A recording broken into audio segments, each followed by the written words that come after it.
जय हिंद, नमस्कार। आप सभी का एक बार फिर से हमारे YouTube चैनल में स्वागत है। चलते हैं सीजी प्यून भर्ती। सीजी पीएससी द्वारा प्यून भर्ती का एग्ज़ाम 25/9 तारीख को लिया जाना है और आप हमारे टेस्ट सीरीज पर आपका अच्छा रिस्पॉन्स रहा, तो इसी सीरीज में हम आगे लेकर आए हैं हिंदी के प्रश्न। हिंदी के 10 प्रश्न पूछे जाएंगे, लेकिन हम आज की इस वीडियो में 25 प्रश्न का हल करेंगे जो कि सीजीपीएससी द्वारा पूछा गया है। और कब पूछा गया है ये भी हम आपको बता देते हैं। सीजीपीएफएम द्वारा पूछे गए 25 प्रश्नों का अध्ययन हम आज की इस वीडियो में करेंगे। और ये एसएमएस भर्ती है, मंडल संयोजक का 2018 में एग्जाम लिया गया था, जिसमें हिंदी के 25 प्रश्न पूछे गए थे। और ये प्रश्न क्या है आप देख सकेंगे। प्रीवियस ईयर के प्रश्न इंपॉर्टेंट होते हैं कि इस दृष्टि से ही कौन कौन से टॉपिक से प्रश्न उठाते हैं। ऐसा नहीं है कि पूरे का पूरा यही प्रश्न आ जाए, लेकिन इसी टाइप के प्रश्न पूछे जाते हैं।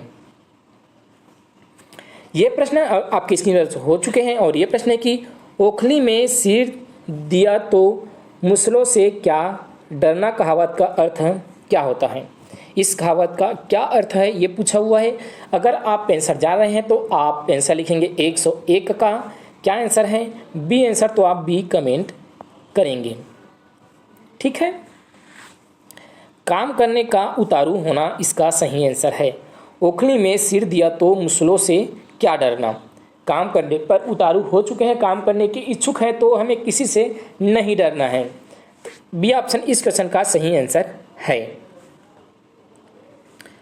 अगला सोठा से पूछा हुआ प्रश्न है कि सोठा छंद में तुक किन चरणों में होता है। यहाँ पर सोठा के संबंध में पूछा गया, तो इसका सही आंसर है प्रथम एवं तृतीय चरणों में होता है। यहाँ पर तीसरा प्रश्न आपकी स्क्रीन पर शो हो चुके हैं और ये जो प्रश्न है ये संधि से पूछा गया प्रश्न है। और परिच्छेद का सही संधि विग्रह क्या होगा। जी हाँ, यहाँ पर संधि विग्रह से प्रश्न पूछे गए हैं और इनमें से कौन सा ऑप्शन सही है ये हमें बताना है। तो कौन सा सही है इसमें, परिधन छेद कहते हैं कि क्या कहते हैं ये आप देखेंगे। इसका 2 भाग में आप विभाजन करते हैं तो आपको पूरी तरह से समझ में आ जाता है इसमें क्या है। तो इसका सही आंसर है परिधन छेद। बी ऑप्शन इस क्वेश्चन का सही आंसर है। तो विशेषण यहाँ पर संधि के बारे में हमने आपको क्लियर कर दिया। बी ऑप्शन इस क्वेश्चन का सही आंसर है। इसके बाद अगला प्रश्न यहाँ पर आ चुका है और प्रश्न कि गैर किस भाषा का उपसर्ग है। जो उपसर्ग होता है वो किस भाषा का है। तो यहाँ पर जो दिया हुआ है गैर, ये क्या है, तो इसका सही आंसर है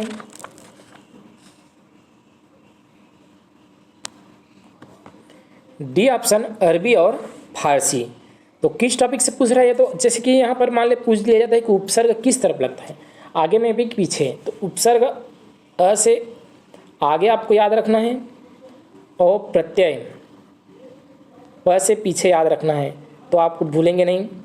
जैसे उपसर्ग में गैर कहाँ लगता है, जैसे कि गैर हाजिर, हम लोग कहते हैं गैर हाजिर, उपस्थित नहीं होना, गैर मर्द, इस तरह से कहते हैं। तो कई सारे शब्द हैं जिसमें गैर शब्द लगा रहता है, तो ये क्या रहता है, ये उपसर्ग रहता है। चलते हैं कुछ और इम्पोर्टेंट प्रश्न को जो कि पूछे गए प्रश्न हैं। चलते हैं अगले प्रश्न पर। यहाँ पर आ चुका है 105वां प्रश्न। स्वयं राजन्ते स्वर अन्वग भवति व्यंजन मिति स्वर की यह परिभाषा निम्न में से किसकी है। ये पूछे हुए प्रश्न है, लेकिन इस तरह से कुछ बहुत ज़्यादा कठिन प्रश्न भी पूछ लिए जाते हैं। हालांकि इसका ये जो स्वर की यह परिभाषा है ये किसकी है, तो ये पतंजलि की है। और सी ऑप्शन इस क्वेश्चन का सही आंसर है। कई प्रश्न बहुत कठिन होते हैं, लेकिन जो सरल प्रश्न होते हैं उससे हमें गलत नहीं करना है। अगला 106वां प्रश्न भी आपकी स्क्रीन पर शो हो चुके हैं और ये प्रश्न है कि निम्नलिखित में से कौन सा शब्द रश्मि का पर्यायवाची नहीं है। तो इसका सही आंसर है सम्मद, रश्मि का पर्यायवाची नहीं है।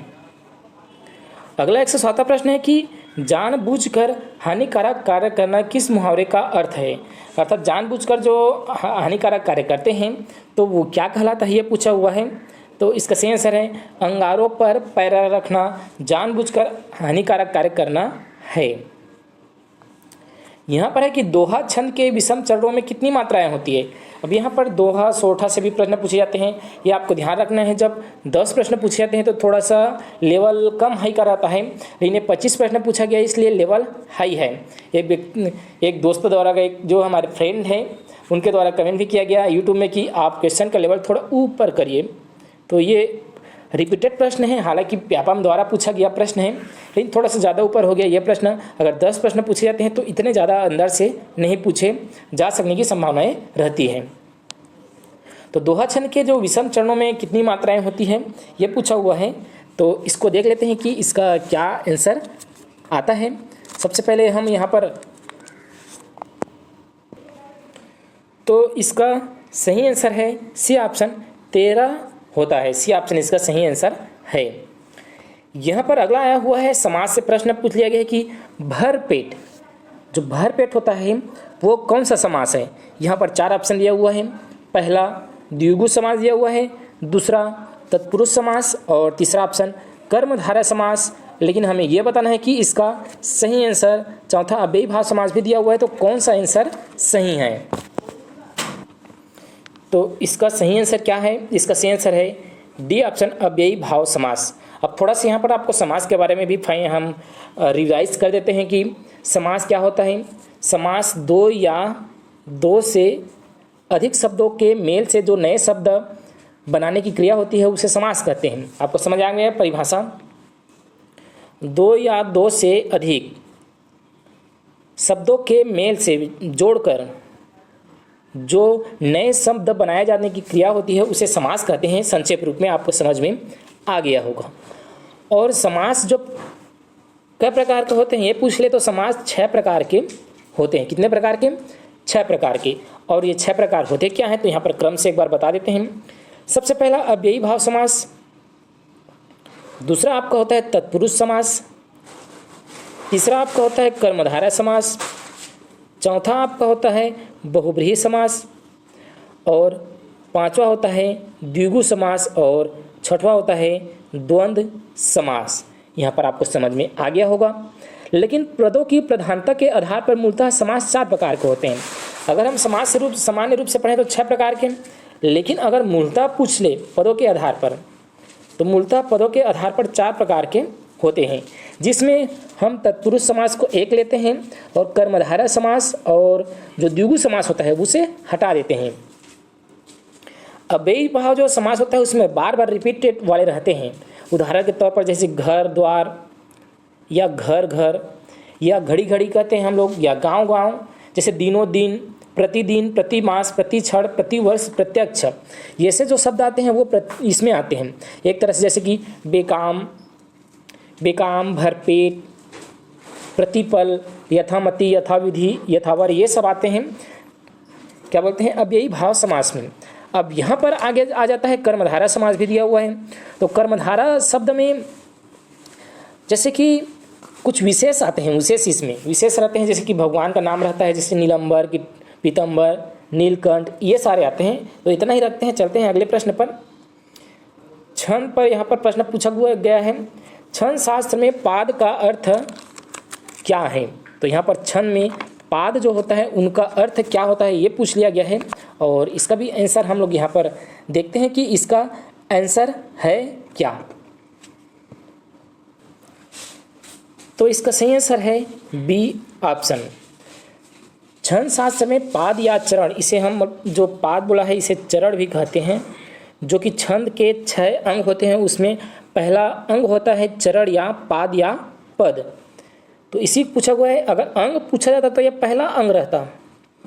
चूँकि छंद का अर्थ पूछा हुआ है इसलिए हम इसका अर्थ बता रहे हैं। अर्थ होता है छंद का चतुर्थ भाग। छंदों में प्रायः 4 चरण होते हैं। कितने चरण होते हैं? 4 चरण होते हैं। प्रत्येक चरणों में वर्णों और मात्राओं की संख्याओं के अनुसार इसे नियोजित किया जा रहता है। और चरण में 2 प्रकार के होते हैं, जो ये बहुत सारे रहते हैं, आपको उतना ज़्यादा नहीं रखना है। जो प्रश्न रिपीट हो चुके हैं उसको देख लेना है कि छंद क्या होता है, छंद की परिभाषा क्या है और छंद के कितने अंग होते हैं। तो छंद के छंद के कितने अंग होते हैं?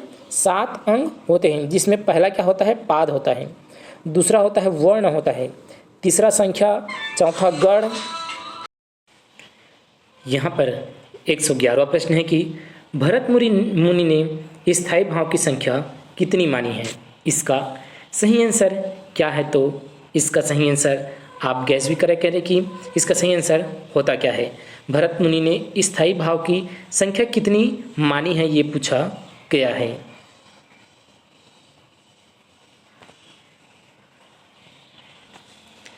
इसका सही आंसर लिया गया है डी ऑप्शन 9। इसके बाद 112वां प्रश्न यहाँ पर आपकी स्क्रीन पर शो हो चुके हैं और ये प्रश्न है कि मस्तूल किस भाषा का शब्द है? ये प्रश्न पूछे गए प्रश्न हैं और कब पूछा गया है ये भी हम आपको इसको बता देते हैं कि ये 2000